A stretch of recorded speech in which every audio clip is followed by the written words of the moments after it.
Good morning. My name is Lisa Roy. I'm the director of the Legislative Internship Program up in Hartford, and I'm very happy to be with you here today to talk about our program.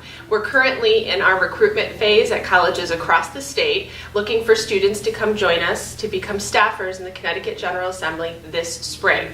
Applications are out now, and the process runs through November, and we look for you to join us January through May.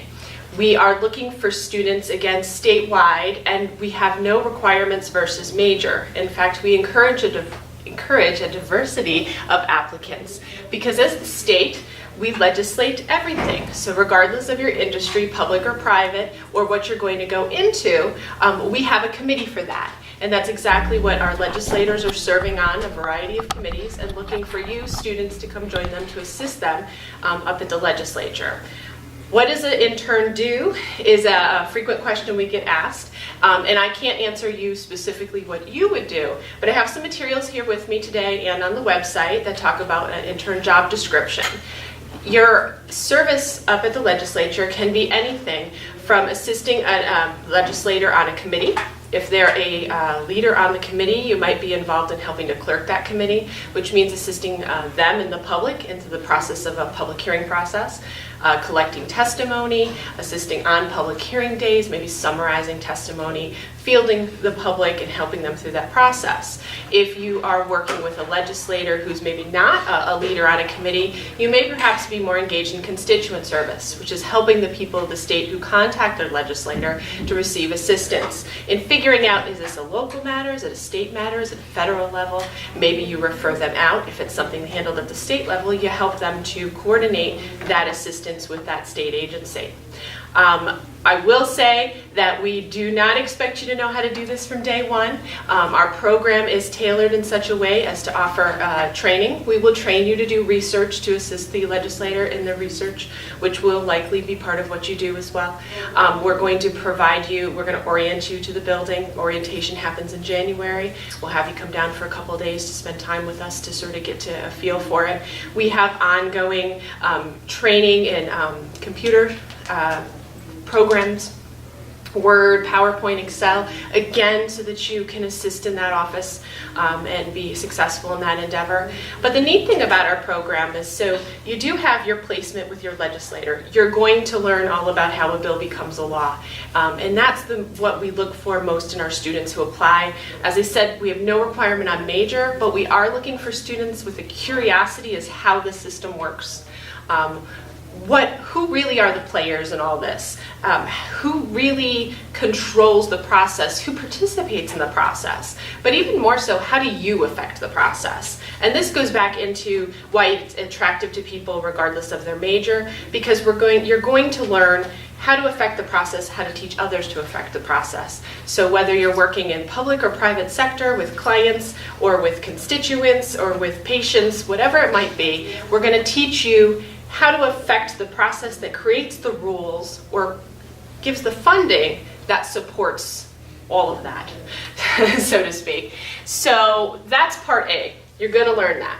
Part B is that we try to spend a lot of time with our students to help them to really take advantage of the opportunity of being in Hartford and having access to such a wide variety of people who come through the building on any given day. As I said, we have a committee process. The committees hear the bills and legislation that's being intended or has been passed and is looking to be tweaked on every industry in the state. So those people actually come into Hartford to advocate one way or another on all those things. Because of that, we have access to a wide variety of people in every walk of life. So whether when you come in, many times students kind of know, I want to go into business, I want to go do something with public security, but they don't really know what tangibly that is. They have an idea of what that might be.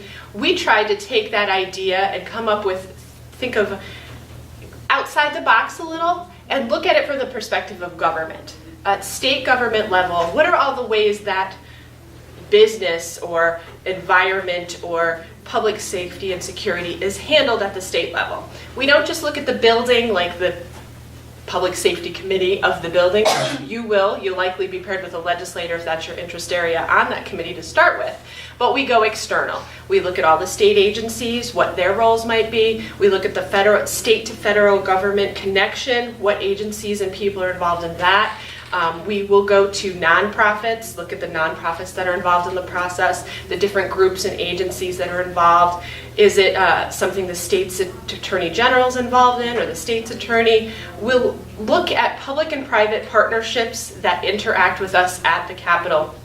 And when I say look at, we're not just going to say you should go talk to so-and-so. We're going to help you to make that connection. We'll provide you with phone numbers. We might walk you up, help you to shake their hand.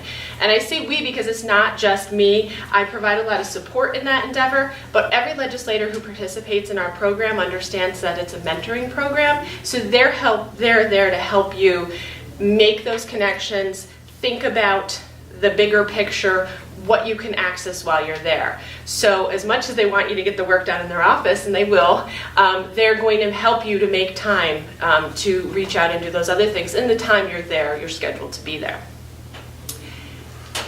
I will return to that briefly in a minute, but I want to talk a little bit about what we're looking for in terms of, I said, scheduled to be there. So we offer part-time and full-time internships up at the Capitol. A part-time internship would be a 2-day-a-week commitment, so 2 full 8-hour days in Hartford, and a full-time would be 5. Usually we look at a Monday, Wednesday, or Tuesday, Thursday schedule.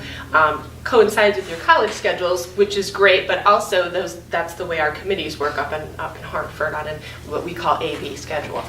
So also there are a few requirements to participate in the program. You need to be 18 years of age or older. You have to have a 2.7 GPA, minimum GPA or higher to participate. You have to have completed 20 credits by January. So if you're in the process of doing that now, that's great. Apply, no problem. I will work with your on-campus advisor in order to make sure that you complete those, but please do apply. And you have to be enrolled in a class to get credit for the program. A lot of students will ask, is this a paid internship? No, it's not. Unfortunately, paid internships in public service or in government at the undergraduate level, I have not found one yet. If you do find one, let me know. But they're few and far between. But it is a 4-credit, so it shouldn't slow you down in your path towards graduation. Every school and every program might have a different way that you can apply that credit in your major, but they do take it, and it is transferable because, as I said, we operate out of every school, college in the state, so it's transferable credit. I want to return just briefly, and I'm going to pop over here, grab my handouts. I do have some handouts here that are going to provide a lot of the bones of what I've sort of discussed of the technicals of the eligibility requirements. There's this sort of year schedule so you can see how the process would work. But I wanted to talk a little bit more about our supplemental programming. I work a lot with students, again, on that goal setting piece, helping you take advantage of really getting exposure and thinking big picture of all the ways you might apply your major in whatever your interest area is. Part of that is through workshops and meetings that I plan for students, all based on student input. So it's going to be happening right there in the building for you. You can pop down to a forum that is a career forum with individuals that have been interns and are now working in the student interest areas, or different, as I said, we have a lobbyist forum, we have different panel discussions and things of that nature. But we also do field trips, again, based on student input, and to give you an idea of how different our students are. Last year, we did everything from went to the Supreme Court to hear a Supreme Court docket heard, to going to ESPN, to do a tour of ESPN, to see a private business in our state and how they function in our state, which a lot of people have questions about because we're kind of supposedly not business friendly, to going to, I send you to jail. I hope it's the only time you go to jail. And we let you leave as long as you behave, right that same day. But it's a great opportunity for students, again, to see how the system functions. We are toured by a warden, usually, and guards. They speak one-on-one with us about how the jail runs, the services they provide for the inmates. And something that's really been very interesting, our governor, the current governor, has had a lot of movement in his early release programming. It was an effort he wanted to see happen. So 2 years ago, our students actually spoke directly with inmates in the facility who were trying to get the word back to Hartford, to the legislators who were currently voting on that issue, as to what they like to see happening in terms of early release programming. And just this last year, we toured the new juvenile offender unit in Cheshire. It's a pilot program, one of the first few, I think, in the nation, and our students were like the second people even in that building, and the warden toured them at the building, and they got to learn all about that. But just from those trips, you could see there's a wide variety of opportunities and exposure, because there's a wide variety of students that participate. And that's great for us, because as I said, our legislators serve on such a wide variety of committees. Having that varying interest is really important. I'm happy to answer any questions that you might have about our program.